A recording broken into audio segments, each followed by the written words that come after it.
Hey, AP Euro guys, Walls here. I'm going to upload the Berlin conference stuff um, today, even though you have off. Don't worry, don't worry about doing anything with it. Just it's there for you. Let's take a look at some of the things from AP. AP, we aren't going all the way through the 20th century, 21st century. 20th century, so unfortunately we're not going to get the World War I and World War II, and that's great stuff. It's ironic because this is the stuff I was, World War I is that's like my favorite thing in the world. I do also enjoy like some of the stuff like Bismarck and Cavour. I hope you picked up on how much I love that stuff. But we're, missing World War I is devastating. One of the things I'd love for you guys to look at, and I'm sure, some of you guys have looked at, Cassidy, I know your brother has listened to the entire Dan Carlin Hardcore History podcast. It's about 16 hours of history of World War I, and it's amazing. Dan Carlin is the guy is just unreal. It might even be like 20 hours. I think I've listened to it 3 times because it's very soothing. The guy has a voice that's like just awesome, and he's got all these tidbits that I just love. So I know we're not going to get all the way to World War I, and I know you're not going to be tested on World War I, but if you get a chance, listen to Dan Carlin's Hardcore History. Countdown to Armageddon is the series we're talking about, or we would have been talking about. I obviously wouldn't have been able to play it for you in class. That's ridiculous. But, ironically, I think that I could feasibly have just played that for the month of May, and you would have probably learned more from Dan Carlin than you ever would from me because he's just so good. Anyway, Countdown to Armageddon. It's part of the Dan Carlin Hardcore History series. You won't be tested on it because AP's not going that far, but, give it a shot for those of you who just love history. Today I'm going to talk a bit about the Berlin Conference. We're talking about a period in history that's, I know most of you, you've when you think Berlin Conference, you think the emergence of Leopold II, Queen Victoria's cousin. Queen Victoria's cousin. I tried to get some notes to get everything coordinated, but some of this stuff, it's you just kind of forget. I think they're like first cousin, but Leopold, as you guys know, as you are aware that Belgium, the industrial portion of Holland, is its own country at this point. And Leopold he's got himself a new empire. So he's always been the guy that we associate with the Berlin Conference and Africa in general. You remember, well, maybe you do or don't, I would recommend reading Conrad's Heart of Darkness. The book that Coppola's Apocalypse Now was based on.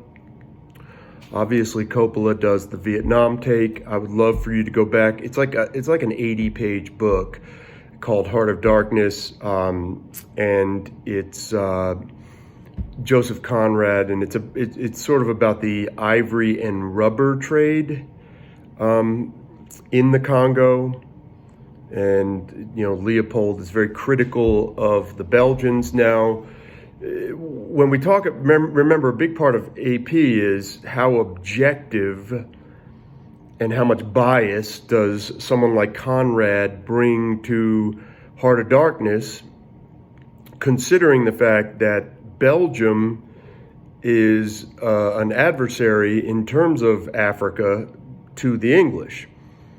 Leopold at one point makes several claims about navigation and how much the British would be forced to pay to navigate parts of the Congo River. I mean, so there's a lot of animosity there, and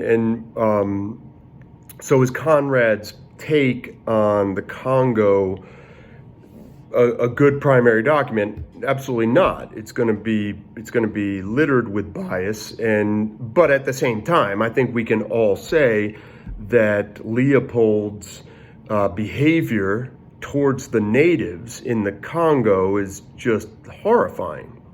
So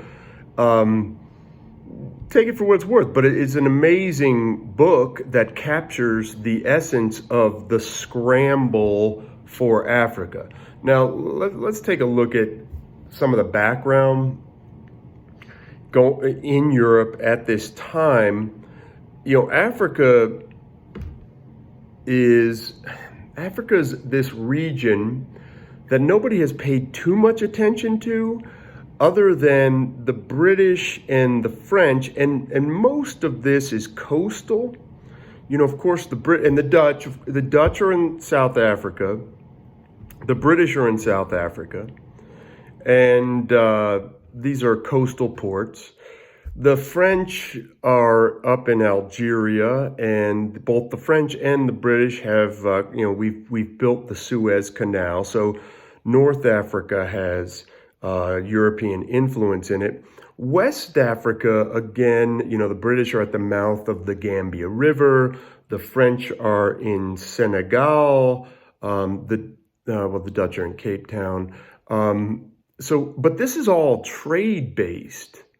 There have been these little nibbles out of the coast, but those nibbles aren't really for colonies. They're primarily for setting up trade ports to enable British shipping, French shipping, Dutch shipping, to have a middleman. You saw the same kind of mentality in the West Indies and in the Caribbean. This is one of those areas that are quintessential to the merchant element of trade, but not really something where you are not. It's not like India, where the British have, by like 1865, Queen Victoria is going to be named the Empress of India.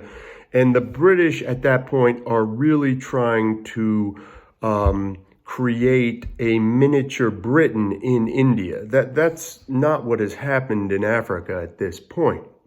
Okay, but a couple things that we have to keep in mind. You have this industrial revolution.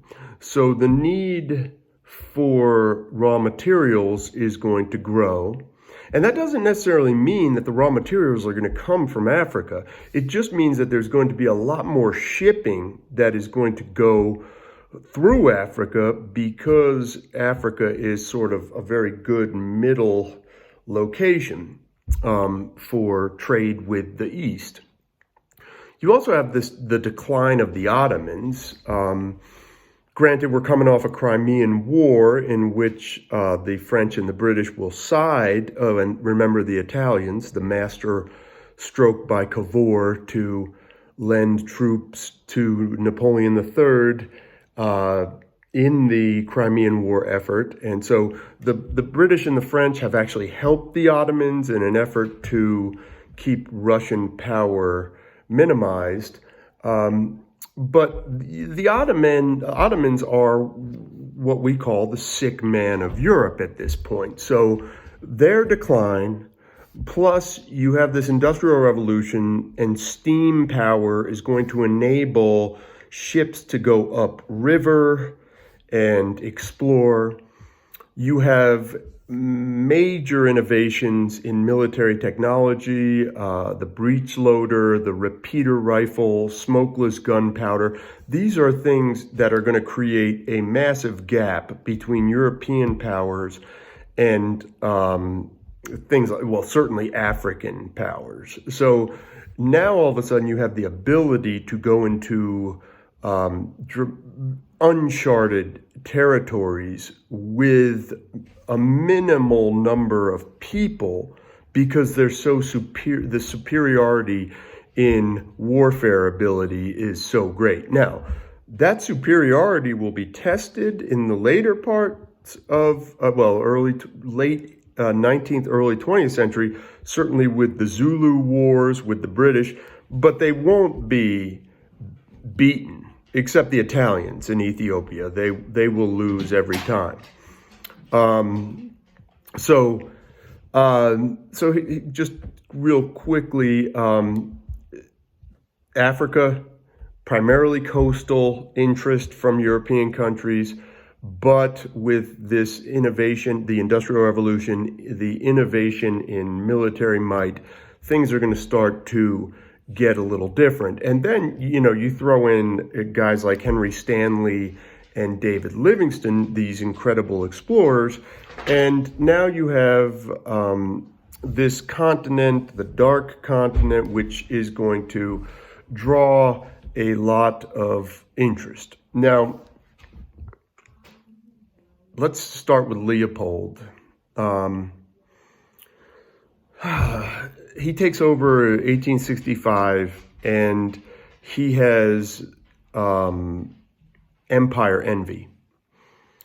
I mentioned that Queen Victoria is his cousin. They're all cousins at this point, for God's sake. World War I, we have 3 cousins fighting each other. The level of inbreeding goes beyond the scope of what it's pretty much Mississippi level. But Leopold, Leopold's not going to be able to make a move for any place that is occupied by any of the major powers. But yet he wants an empire. So he is going to hire Henry Stanley. And he's going to send Henry Stanley into the Congo. And one of the things that's remarkable about Leopold here, Leopold, I know we certainly recognize him as one of the cruelest people in history, but his methods are pretty ingenious. He plays the anti-slavery card. Now, at the in the late 19th century, slavery is still pretty widespread in Africa.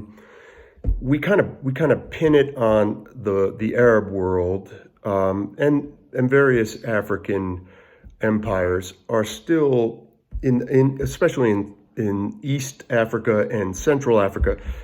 A lot of these African empires and Arab empires are still trading slaves, and slavery still exists in this continent. So Leopold creates the Africa International Association, and he kind of frames it like it's a non-profit. And he's going to send Henry Stanley, and Stanley and Livingstone, these are the great explorers. These were Leopold's heroes when he was a kid. And he's going to send Stanley through Africa to negotiate tons of treaties with African princes that give the Belgians access to goods. And so, in some of these cases, he's going to be trading like a couple rolls of cloth to chiefs per year for access to all their territory. And then he has this publicity campaign where he's running all over the globe telling, especially in America, he actually gets American support. He gets recognized. The African International Association gets recognized by the American government as this philanthropic, anti-slavery abolition organization. So that gives you a little glimpse into what a conniver Leopold was. I mean, it was pretty clever there. So he has treaties with almost every one of the Central African princes. Now, of course, he's not going to touch the north and, Algeria, which is French, and most of the north. And you'll see in the Berlin Conference, the French keep the north. The French will keep part of the west. The British will keep part of the west. The British will keep South Africa. Ethiopia will remain independent. But Leopold will make these massive gains. Okay. So the one guy who's kind of on to Leopold is Bismarck. And Bismarck and the Germans have, as one of my previous little videos talked about Bismarck and the unification of Germany. Germany is a unified state now, and a powerful unified state. But remember, Bismarck wants colonialism is not his thing. Remember, if anybody lands on our shores, Wilhelm, I will send my people to arrest them. He has no interest in becoming a colonial power. But he does have an interest in making sure that the British and the French and this new Belgian power, not power, but colonial enterprise, he does have an interest in making sure that these entities don't get more powerful. So he brings them all together in Berlin in 1874. There will be two Berlin conferences. There will be one in 1874. There will be one in 1880. Both of them are designed to make sure that these European countries understand the rules of the game with an area as big as Africa. Now, the most important thing that comes out of the Berlin Conference is this notion of effective occupation. And this is going to make Leopold the big winner, because the British and French are okay with it, because the British and French are really just kind of looking to maintain their possessions. Now, the British did try something kind of clever. The British have pretty good treaties with Portugal, and if you go back to the Treaty of Tordesillas in the 15th century, the Portuguese technically have all of Africa, and the British have great trade treaties with Africa, and the British actually will try to play that card. We'll try to play no, it's all Portuguese, and we have the treaties with Portugal, so we go wherever we want. But after the Berlin Conference, the British are going to back off that. They were originally, the British were going to make a play for all of Africa via Portugal, because as you know, Portugal's not really much of a power anymore. But they do, Tordesillas is a recognized treaty. But Berlin Conference will kind of get rid of that. Effective occupation is if you have treaties with local leaders, those treaties mean that's your territory. Okay, and the British and the French are okay with that. Leopold's the huge winner with effective occupation, because Leopold's going to get. He's going to get something like 10 million square miles, 78 times the size of Belgium.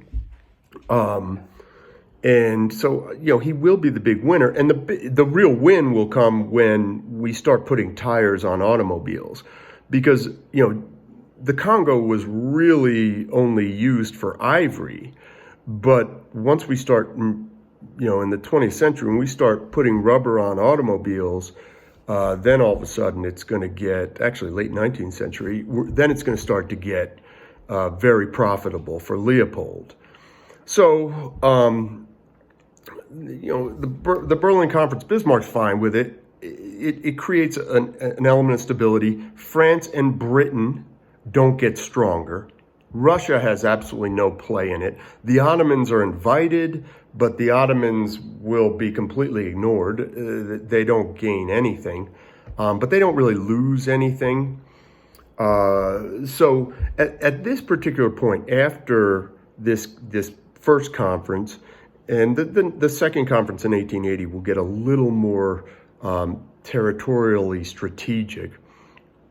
But at this point, it becomes, we go back to that whole notion of the white man's burden. At this juncture, and remember, there are no African nations or leaders represented remotely at the Berlin Conference, at either Berlin Conference. So, and that includes independent Ethiopia. They're not even invited. So this is going to fall back into that whole white man's burden thing, and you're going to start to see the French, the British, and Leopold starting to try to create that ideal of European civilization in Africa. And that's where you're going to start to see later the rebellions against the Western powers. So what do we take from this? What's the overarching theme here? Well, the overarching theme with the Berlin Conference is you have this new territory that has been used primarily as a series of outposts designed to keep shipping and shipping profits maximized for all the countries of Europe, but nobody has really paid any mind to colonialism in Africa to this point. What we start to see with the advent of the Industrial Revolution and with this, the massive gains made in the warfare gap, we start to see guys like Livingston and Stanley going inland in Africa and coming back and saying there are things worthwhile inland. Let's consider colonializing. The Belgians will be the big new colonizers. As I said, they will get 78 times their size in Africa. The French and the British will maintain their territories, the French in Algeria and the north and part of the west, and the British on the west and in the south. And this is going to be important to them. The Portuguese really just have like Mozambique. But the real story of this Berlin Conference and the subsequent Berlin Conference is going to be the way they draw these borders with no regard for the African tribes or the African people. And so what's going to occur, you're going to have tribal genocides. You're going to have Leopold creating his own genocide. I mean, Leopold's going to kill 10 million Africans in Belgium. And that's sort of this white man's burden, the idea of civilizing the African people.